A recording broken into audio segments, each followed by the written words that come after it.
and welcome to Action Teacher Video. Video is a powerful tool that teachers are using to reflect on their own practice and to communicate new ideas. And in this series, we feature videos produced by teachers themselves and discuss the contents and implications here in the studio. In this programme, we'll be looking at an innovative approach to English and art in Ellenbrook Primary School, captured on camera by teacher Chris Mooney, and called Literacy Through Art. I'm delighted to be joined in the studio by Chris Mooney. Chris, hello and welcome. Hello. Joining Chris are two other teachers with some similar experiences and concerns from Tuxwood Community First School, Tim Taylor and Emma Hamilton-Smith. Tim and Emma, hello. Hello. I'm also delighted to introduce a consultant and frequent contributor to Teachers TV, Adrian Jones. Hello and thanks for joining us. Hello. I wonder, Chris, could you tell me about the aims and background to your video? This was a joint project with a company called CP Creative Partnership. It was right at the end of the term, end of the year, summer term 2, and we were trying to get a new approach to get boys to write in particular, which was a school target over the year. From my point of view, from a teaching point of view, there was two topics: literacy, cultural stories, geography for a developing village. So we chose Ghana. It was topical, it linked various things in together, and it was a good way to end the year, really. Fantastic. Well, now we're going to look at Literacy Through Art by Chris Mooney.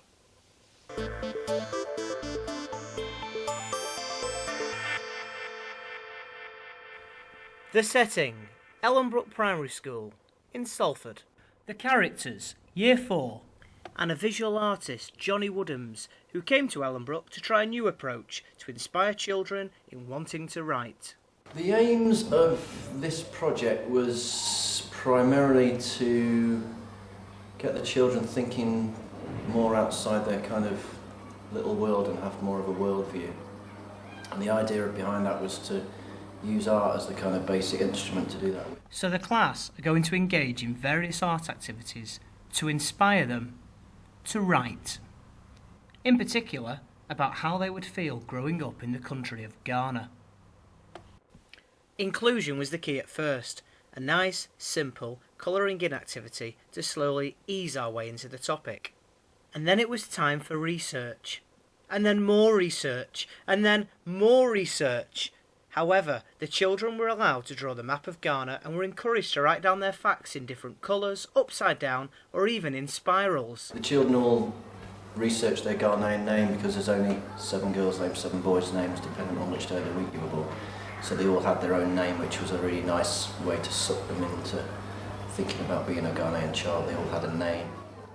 The next activity saw the children in for a surprise, as a call to the local Ghanaian embassy had resulted in Grandma Amma and Grandma Afia teaching us phonics, giving us an overview of their home life, allowing us to taste their food, dance to Ghanaian music. We had a never-ending Q&A session which the children embraced. And finally, the best bit, they allowed us to dress up. All the children were very, very happy with the day.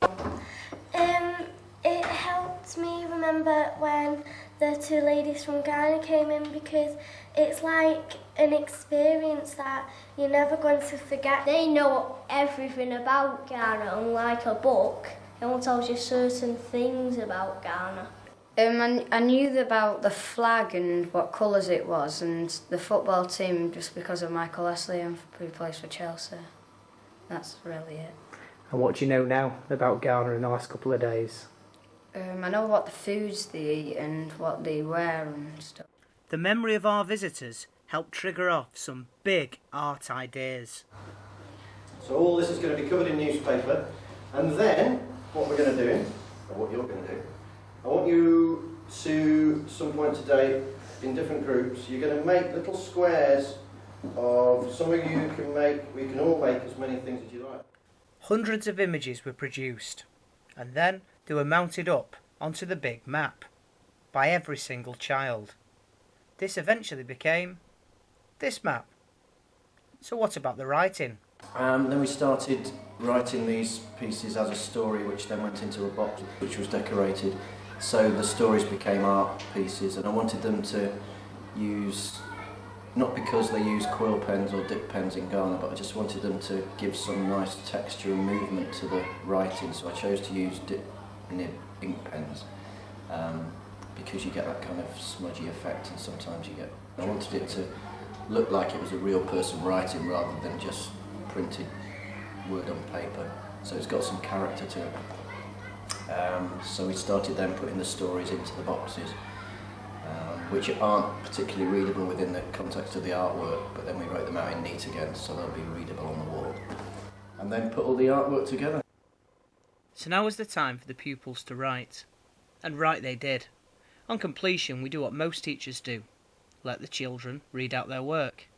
However, it helped enormously that there was a bigger purpose, as all their work was to be displayed in front of hundreds of guests at the annual Lowry Festival.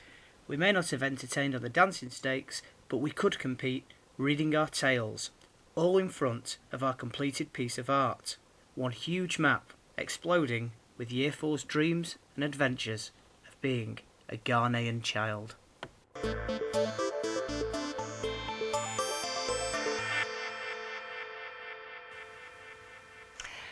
Chris, you say it was a collaborative project. Who were you collaborating with? Well, the man you saw obviously wasn't me. It was a man called Johnny Woodhams, who's a local stand-up comedian stroke artist based in Manchester, who works now for Creative Partnership. He came in and helped me as well as the children in terms of my professional development. For out of the 12 subjects we have as a primary teacher, art's probably my weakest, where literacy is probably my strongest, and it was just to get a new way of getting the kids to write, I suppose, really, and in particular getting them to use their imaginations.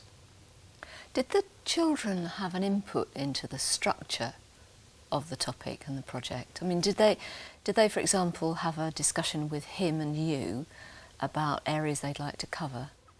They didn't get a choice of the country. Ghana was kind of, because we'd done all the background research into it, but then we allowed them to develop it from then on. So, for example, where you saw the pictures of the map that they'd drawn, there was no input from us, as in just write as normal or write kind of in spirals. That came from them, you know, as in something different, because a lot of them didn't think they were writing. They thought they were doing pieces of art. They couldn't see the connection at first. So ideas do come from them, and obviously things that they'll find on the internet. And because there was 2 Ghanaian women that came to the classroom and spent the day with us, that, you know, you can't plan for that. We didn't know what was going to happen. Had you organised the Ghanaian grandmas? That idea actually came from Johnny. I can't take credit from that. What we got across from them more than anything was where you look at books, you look at the internet, sometimes you don't get the whole picture of the country, and quite often they were saying that you only get the poorer side of the country in the research that we can do here in Britain. So they were giving us more a middle class view of what it was like in Ghana, and showing that they do have computers, they were more developed than perhaps the children first thought. It helped me remember when the 2 ladies from Ghana came in, because it's like an experience that you're never going to forget. They know everything about Ghana, unlike a book. It only tells you certain things about Ghana. I knew about the flag and what colours it was, and the football team just because of Michael Leslie, who plays for Chelsea. That's really it. And what do you know now about Ghana in the last couple of days? I know what the foods they eat and what they wear and stuff. The memory of our visitors helped trigger off some big art ideas. Well, the children obviously really enjoyed that project. What do you think, Adrian? Well, it's really useful to give pupils a voice. And I was going to ask, what changes did you see over time? I mean, how long was the project? The project was over 2 weeks. Right, so Johnny Woodhams came in for 3 days each week, so a total of 6 days, and it was throughout the day as well. It wasn't just, you know, just 1 lesson a day or 2 lessons a day. So what changes did you observe in the individual children that have just spoken? It's one of those experiences they won't forget. It's one of those things that months later they're still talking about, mainly because of the size of the map. You know, it's such a big focal point to keep on reminding themselves of the project. Changes in particularly the lower ability boys. for the first time in the year we're producing larger volumes of writing, but the thing it got for me was using their imaginations. So where, for example, children are very good at this age of changing the setting, like a science fiction story, like a historical story. The one thing they're not very good at is trying to be someone else. Did you really think that art and literacy fused? If you'd have asked me before the project, I'd have said, I'm not sure, probably not. Now I've seen it, yes, I would do. This eventually became this map. So what about the writing? Then we started writing these pieces as a story, which then went into a box which was decorated. So the stories became art pieces, and I wanted them to use, not because they use quill pens or dip pens in Ghana, but I just wanted them to give some nice texture and movement to the writing. So I chose to use dip nib ink pens because you get that kind of smudgy effect and sometimes. Tim and Emma, what do you think about that approach to writing? Would you use it in your school? I don't think we've used anything quite like this, but it would be definitely, when I saw the video I was very interested, because one of the hardest things for a teacher to do is to get boys writing, when we all know how difficult that is. And I was very interested in seeing how Chris, through the extended time that he was spending with the artist, got those boys writing, because that is a tricky thing to do. And it seems to me that what seems to be happening, and not just with Chris but in research, in education, is that we're learning that we need lots of time to think and have things to write about, and that was what we were seeing from Chris. What do you think, Emma? I agree, yes. I mean, it was clear from the video that the children were really engaged, the boys as well, and they were just thoroughly enjoying the artwork and the written work. So yes, I think it's a really positive thing, and I think it's a really good thing to use in the classroom. Anything that gets children engaged like that, it has to be a positive tool for teachers. Do you think there's an issue here about maybe watering down literacy activities when they're infused in cross-curricular activities? I'm not really sure I understand what we mean by watering down. I mean, I think there's a focus in the literacy strategy on skills.